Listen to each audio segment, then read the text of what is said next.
Hey, what's up, SN Gang? Welcome back to our channel. You know it's your boy Colin. And I'm Ricky. And we're back again with a new video. So it's my birthday and we're out. We're going to go to the King Tutankhamun. Exactly, King Tut's exhibition here in Atlanta, and we're excited to go and check it out. There's also a thing called Van Gogh.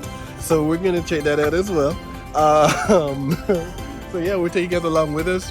So stay tuned. Remember to like, again, before we go into the video, like and subscribe. Click that subscribe button and join the family. All right, let's go, guys. So just a brief history for whoever who doesn't really know who King Tut is. So King Tutankhamun is often referred to as King Tut and was an ancient Egyptian pharaoh who ruled during the 18th dynasty.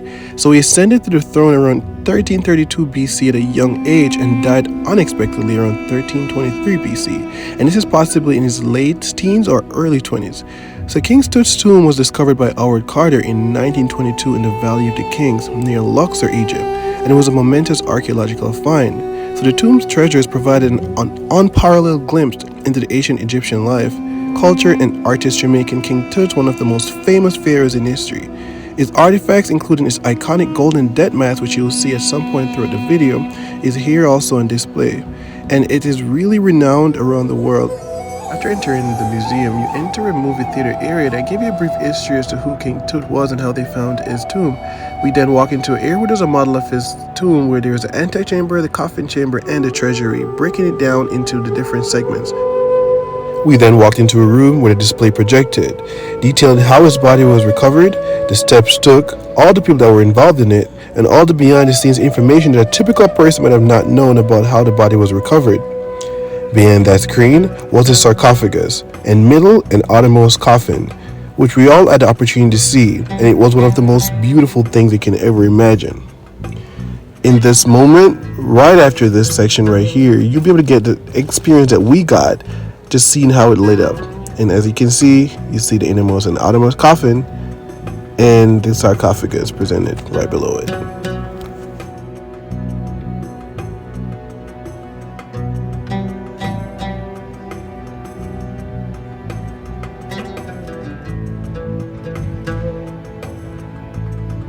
Next, it was the treasury. King Tut's tomb contained a treasury filled with valuables and precious items. This treasury held a vast array of objects, including furniture, statues, jewelry, chariots, weapons, and various artifacts crafted from gold, silver, and precious stones, and other luxurious materials. Many of these items were intended to accompany King Tut into the afterlife, reflecting the wealth and opulence of the Egyptian pharaohs. Robbery seemed to be a main theme when it comes to ancient pharaohs and their tombs. So the robbery of King Tut's tomb was significant, but its impact was mitigated due to the elaborate safety measures employed within the burial chamber. Though the tomb had been breached and looted shortly after the pharaoh's burial, subsequent sealed and hidden chambers within the tomb helped to preserve the majority of its treasures. These secret chambers contained further riches and remained largely untouched by ancient looters, safeguarding a vast array of valuable artifacts, making King Tut's tomb one of the most intact and richly stocked ancient Egyptian tombs ever discovered. What you're currently looking at is called the Festival Hall. King Tut's Festival Hall was an essential part of his mortuary complex in ancient Egypt. At its core lay 4 shrines nested within one another, guarding the pharaoh's sarcophagus. The first and largest shrine was made of wood covered in gold. Inside there were 3 more shrines, each progressively smaller, also adorned in gold, protecting the final shrine made of solid gold where King Tut's sarcophagus lay. This intricate nesting of shrines was an impressive display of craftsmanship and symbolism in ancient Egyptian funerary practices.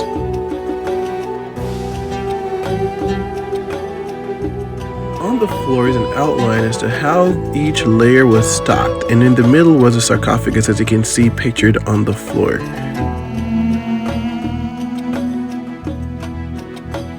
The back of the shrine is a reproduction of a golden relief that represents a story of the ancient myth known as the Book of the Heavenly Cow, and this relates to how the sun god Ra was determined to annihilate the whole humanity because the people were going to rise up against him. Currently, you're looking at the shrines, each one being smaller than the others. They could be stocked in the main festival hall that was seen initially. just goes to show how protected the pharaoh was, as he was nestled in 4 shrines and 3 coffins. The innermost coffin, made of solid gold, this coffin housed the mummified body of King Tut. It was intricately designed and adorned with precious stones and intricate details representing the pharaoh's likeness. Next was the middle coffin, and then the outermost coffin, which was then stocked one by one in this shrine, then the shrine behind it, then the bigger shrine there, and then the festival hall. So that goes to show how well he was protected within all these layers.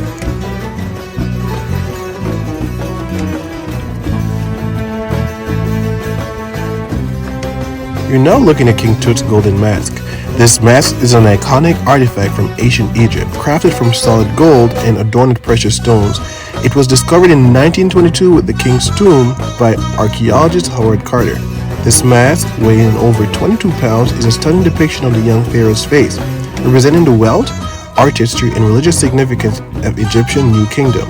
Its intricate craftsmanship and symbolic design make it one of the most famous and treasured artifacts in the history of archaeology. Items you're currently looking at are all items that were found in the king's treasury. In the treasury, a rich array of opulent artifacts was unearthed, painting a vivid picture of the lavishness and intricate artistry of ancient Egypt's New Kingdom. Among the treasures were a plethora of stunning jewelry pieces crafted with meticulous precision. Necklaces, bracelets, rings, and amulets adorned with lustrous gold and vibrant gemstones. Gilded chests, ornately designed and fashioned to safeguard invaluable possessions, stood alongside canopic jars intricately carved to cradle the pharaoh's preserved organs, each jar watched over by a protective deity. Statues of revered deities and animals, meticulously fashioned from gold, wood, and precious stones, graced the treasury. The opulence extended to luxurious furniture, chairs, beds, and various furniture embellishment with intricate design and gilded with gold leaf. Additionally, weapons and tools, daggers, bows, arrows, and an assortment of implements reflected the skilled craftsmanship and adornment typical of the era. Together, these treasures showcase the grandeur, wealth, and deeply ingrained religious customs that characterize the life and afterlife beliefs of Egyptians' royal elite during the King Tut's reign.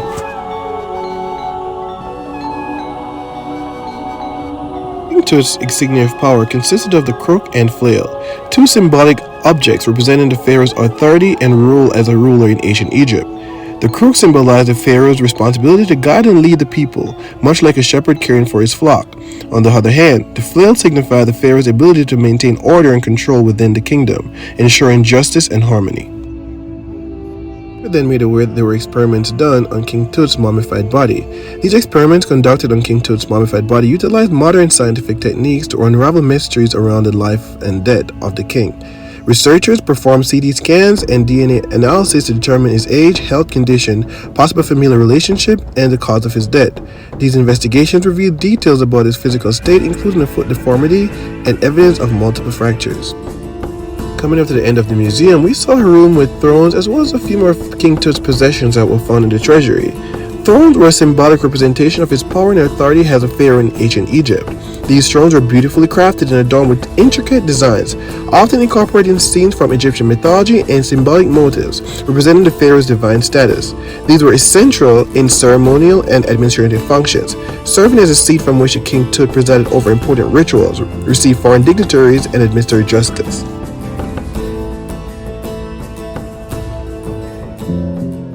After leaving King Tut's exhibition, we walked over to Vincent van Gogh's exhibition as well. It was really beautiful and very immersive. You walked in, it's like you were pulled into a whole different world with different music. There was images on all 4 walls. It was really relaxing.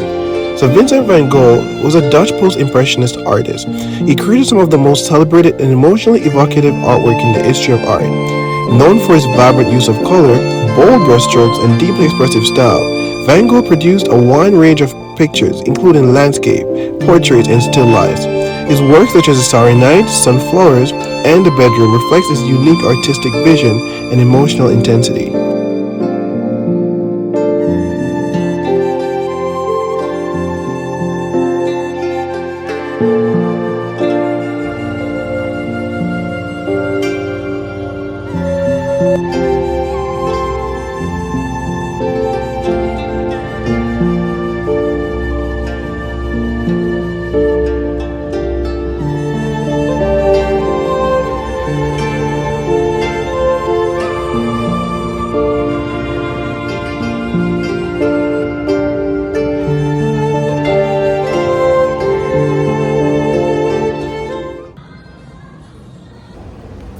So we are now at IPIC, and we're just, taking you guys along with us. We're watching, what are we watching? The Exorcist?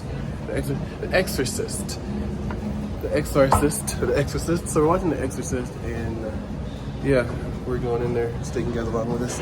Let's go.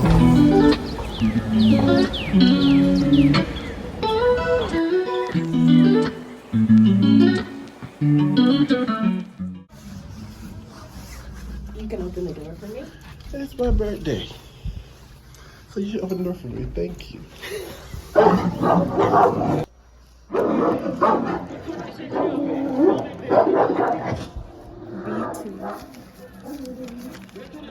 and B1. Is this it?